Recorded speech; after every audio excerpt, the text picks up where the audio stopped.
In the dark annals of history, there are stories that challenge our very perception of humanity. Tales so macabre, they linger in the deepest corners of our minds, a chilling reminder of the atrocities committed during the darkest days of the 20th century. Uncovering the shocking and bizarre execution of the female guards of Stutthof. Stutthof, a name that resonates with anguish and despair, stands as a stark testament to the darkest depths of human cruelty. Situated on the fringes of the picturesque port city of Danzig, in what is now Gdansk, Poland, the Stutthof concentration camp was established by the Nazis in 1939, at the dawn of World War II. What began as a small labor camp soon evolved into a sprawling complex of terror. Its barbed wire fences, guard towers, and foreboding gates enclosed a vast expanse of suffering. Stutthof became a purveyor of pain, a place where hope waned and the human spirit faltered. The camp's infrastructure comprised wooden barracks that stretched into the horizon, accommodating tens of thousands of inmates. Cramped, unsanitary, and devoid of basic necessities, these structures were mere shells of existence for those condemned within their confines. Within Stutthof's grim walls, the prisoners were subjected to backbreaking labor, forced to toil under the watchful eyes of their captors. They were treated as disposable commodities, their lives reduced to mere numbers and their individuality stripped away. The camp held a diverse array of inmates, primarily Jews, who were targeted for their ethnicity and religious beliefs. However, Stutthof also imprisoned political dissidents, intellectuals, homosexuals, Roma people, and others deemed undesirable by the Nazi regime. The suffering within these walls transcended boundaries of race, religion, and identity. Stutthof's legacy was etched in horror. The inmates endured starvation, disease, and brutal punishments. They were subjected to sadistic medical experiments, dehumanizing labor, and the constant threat of violence. Many lost their lives, succumbing to the relentless cruelty and unbearable conditions. The female guards of Stutthof, recruited from across Germany and occupied territories, found themselves thrust into a world where morality was twisted beyond recognition. Their lives were irrevocably changed as they became cogs in the machinery of oppression, forced to carry out the orders of their sadistic superiors. The daily routine of these women was a macabre ballet of terror. They patrolled the camp's perimeter, wielding batons and instilling fear in the hearts of the incarcerated. They supervised the labor details, their eyes hardened by the agony they witnessed. They guarded the watchtowers, witnessing the futile escape attempts that ended in bloodshed. As the war neared its conclusion, the Allied forces closed in on Stutthof. The tide of justice was turning and the echoes of freedom grew louder. But for the female guards, their roles as instruments of oppression would come back to haunt them in the most bizarre of ways. In the aftermath of liberation, the world's attention turned to the untold suffering endured by the camp's victims.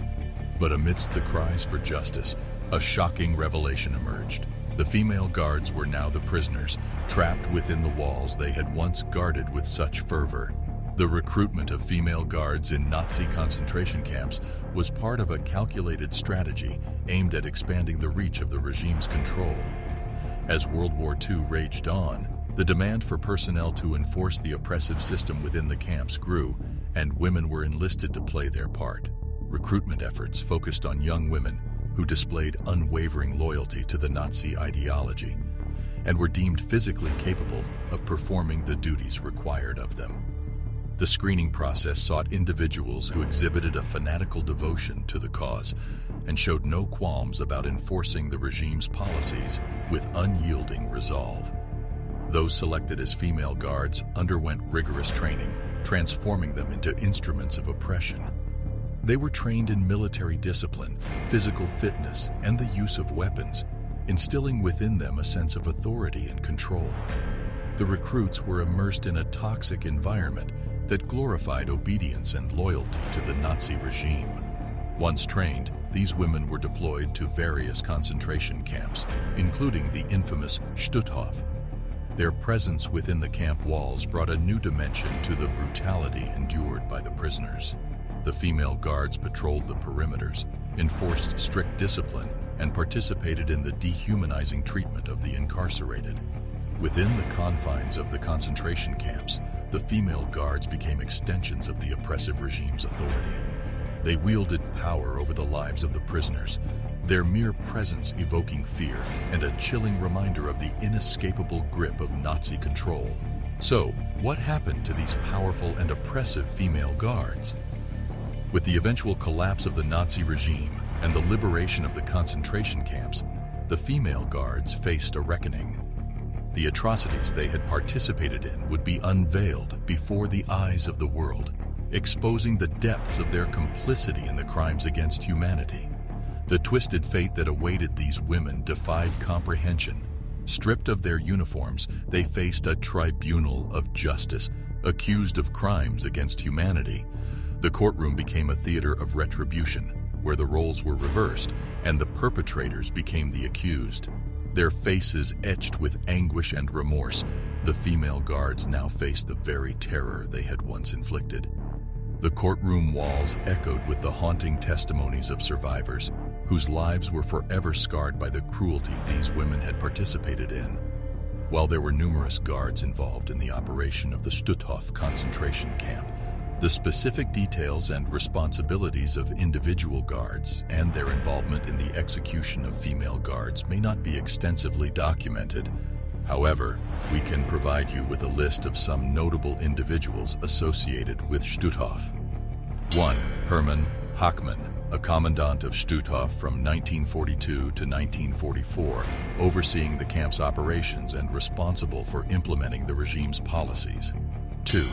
Paul Werner Hopp, a camp doctor who conducted medical experiments on prisoners, including sterilization experiments and inflicting wounds to study the effectiveness of various treatments. 3. Maximilian Grabner, an SS officer-in-chief of the political department, Gestapo, at Stutthof, responsible for the brutal interrogations and tortures of prisoners. 4. Gustav Adolf Noske, a commandant of Stutthof from 1944 to 1945, known for his sadistic treatment of prisoners and overseeing mass executions. 5. Arthur Rodel, an SS Oberscharführer, senior squad leader at Stutthof, involved in the administration of the camp and overseeing the guard personnel. But what unfolded next was beyond comprehension. The condemned female guards, guilty of unspeakable crimes or otherwise, were now being executed. The bizarre nature of their execution would add yet another chapter to the dark legacy of Stutthof. Instead of the conventional methods employed for war criminals, the female guards were subjected to an eerie twist of fate. They were led to a barren yard within the camp's grounds. There, amidst the whispers of the past and the sorrowful wind, they were executed by firing squad. But what made this execution so bizarre was not the method itself, but rather the location, a place saturated with the blood of their victims. Their bodies, once agents of torment, fell lifeless upon the very soil that had witnessed the cries of anguish and despair. The bizarre execution of the female guards served as a stark reminder of the twisted nature of fate, forever linking their souls to the haunting legacy of Stutthof. Today, as we look back upon this dark chapter, we are confronted by the unnerving complexities of human nature. The female guards of Stutthof, enmeshed in a world of unthinkable horrors, serve as a chilling reminder of the capacity for evil that resides within us all. May their tragic story stand as a solemn testament to the power of remembrance, urging us never to forget the horrors of the past and to strive relentlessly towards a future where such atrocities are but distant echoes. The bizarre execution of the female guards of Stutthof, a chilling chapter etched in the annals of history, forever haunting our collective consciousness.